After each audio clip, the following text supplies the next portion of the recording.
Assalamualaikum warahmatullahi wabarakatuh. Puji dan syukur mari kita panjatkan kehadirat Allah Subhanahu wa Ta'ala yang telah memberikan kita nikmat iman, nikmat sehat walafiat, serta nikmat panjang umur sehingga kita dapat melaksanakan presentasi ini yang berjudul Wawasan Nusantara dan Wawasan Nasional Kebangsaan. Sholawat beserta salam semoga tercurahkan kepada baginda Nabi Muhammad SAW beserta keluarganya, sahabatnya dan kita yang semoga diaku umatnya hingga akhir zaman. Yang kami hormati Bapak Arif Rahman selaku dosen mata kuliah Pancasila dan teman-teman yang kami banggakan. Kami dari kelompok 7 yang beranggotakan Fauzul Iman, Muhammad Muzaki, Handi Imawan, Ismatullah, dan Rofiatul Hayat. Agar tak memakan waktu banyak mari kita mulai saja presentasi ini dengan membaca basmalah.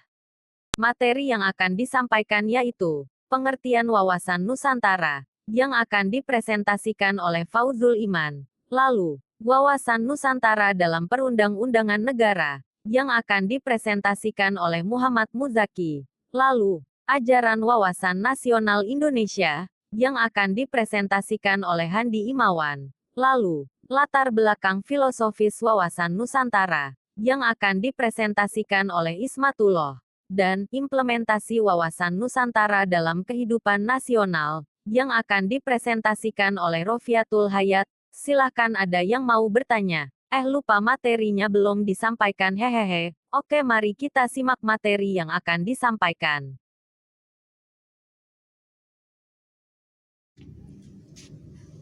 Pengertian wawasan Nusantara. Kata wawasan berasal dari wawas, bahasa Jawa, yang artinya melihat atau memandang. Dengan penambahan akhiran an, kata ini secara harfiah berarti cara penglihatan atau cara tinjau atau cara pandang. Wawasan Nusantara adalah cara pandang bangsa Indonesia terhadap rakyat, bangsa, dan wilayah negara kesatuan Republik Indonesia yang meliputi darat, laut, dan udara. Di atasnya sebagai satu kesatuan politik, ekonomi, sosial, budaya, dan pertahanan keamanan.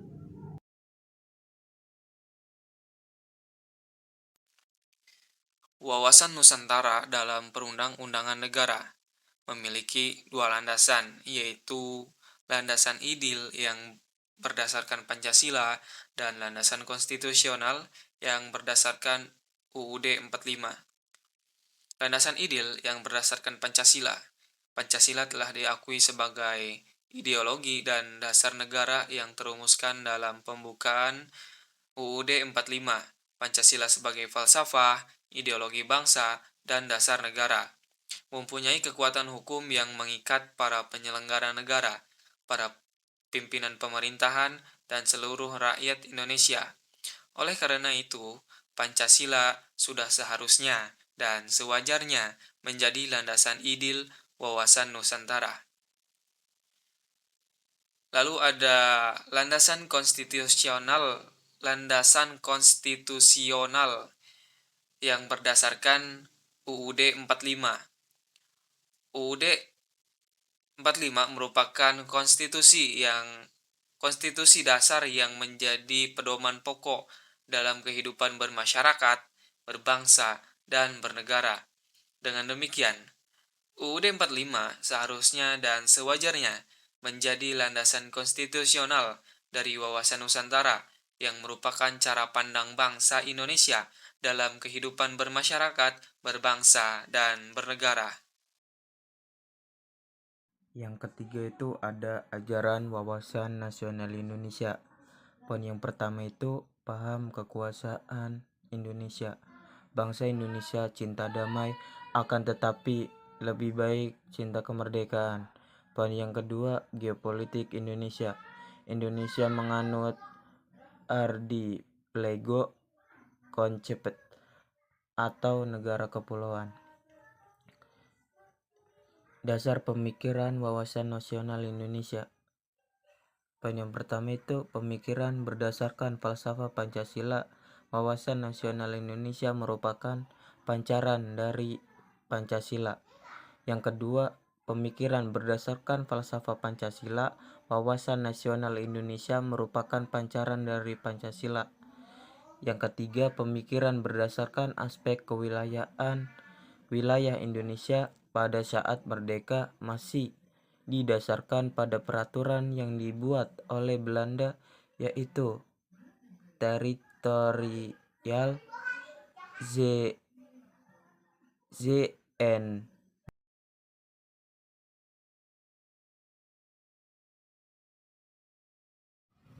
Latar belakang filosofis wawasan Nusantara. Di antaranya, 1. Pemikiran berdasarkan falsafah Pancasila. Berdasarkan Pancasila, manusia Indonesia adalah makhluk ciptaan Tuhan yang mempunyai naluri, akhlak, daya pikir, dan sadar akan keberadaannya yang serba terhubung dengan sesamanya, lingkungannya, alam semesta, dan penciptaannya. Nilai-nilai Pancasila juga tercangkup dalam penggalian dan pengembangan wawasan nasional sebagai berikut. 1. Sila ketuhanan yang Maha Esa. 2. Sila kemanusiaan yang adil dan beradab. 3. Sila persatuan Indonesia. Berdasarkan aspek kewilayahan Nusantara. Geografi adalah wilayah yang tersedia dan terbentuk secara alamiah oleh alam nyata.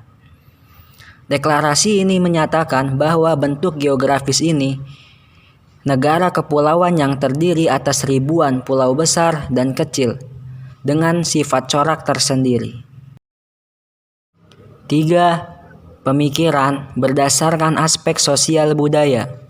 Budaya dalam arti etimologi adalah segala sesuatu yang dihasilkan oleh kekuatan budi manusia. Karena manusia tidak hanya bekerja dengan kekuatan budinya, melainkan dengan perasaan, imajinasi, dan kehendaknya.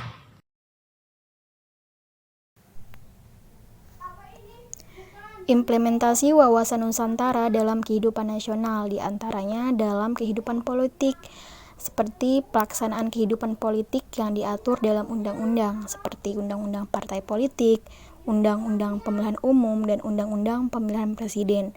Pelaksanaan undang-undang tersebut harus sesuai hukum dan mementingkan persatuan bangsa, dengan menjalankan sesuai prinsip demokratis dan keadilan sehingga tidak menghancurkan persatuan dan kesatuan bangsa. Kemudian, dalam pelaksanaan kehidupan bermasyarakat dan bernegara harus sesuai dengan hukum yang berlaku dan mempunyai dasar hukum. Dan mengembangkan sikap hak asasi manusia dan sikap pluralisme untuk mempersatukan berbagai suku, agama, dan bahasa yang berbeda, sehingga menumbuhkan sikap toleransi.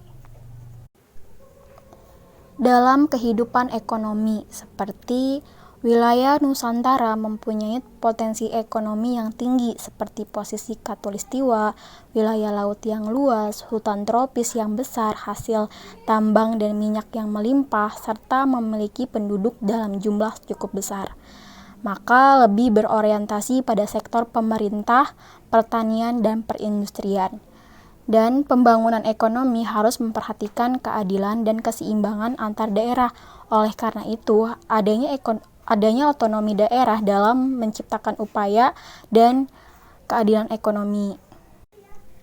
Dalam kehidupan sosial budaya, seperti pemerataan pendidikan di semua daerah dan program wajib belajar harus diprioritaskan bagi daerah tertinggal dan pelestarian budaya, pengembangan, dan cagar budaya. Dan yang terakhir, dalam kehidupan pertahanan dan keamanan, seperti memelihara lingkungan tempat tinggal, melaporkan hal-hal yang mengganggu keamanan kepada aparat, belajar kemiliteran, dan Alhamdulillah materi telah selesai dipresentasikan. Kurang lebihnya mohon dimaafkan. Jika ada pertanyaan silahkan dipertanyakan. Jangan lupa like dan subscribe channel ini. Gak bayar kok. Terima kasih. Wassalamualaikum warahmatullahi wabarakatuh.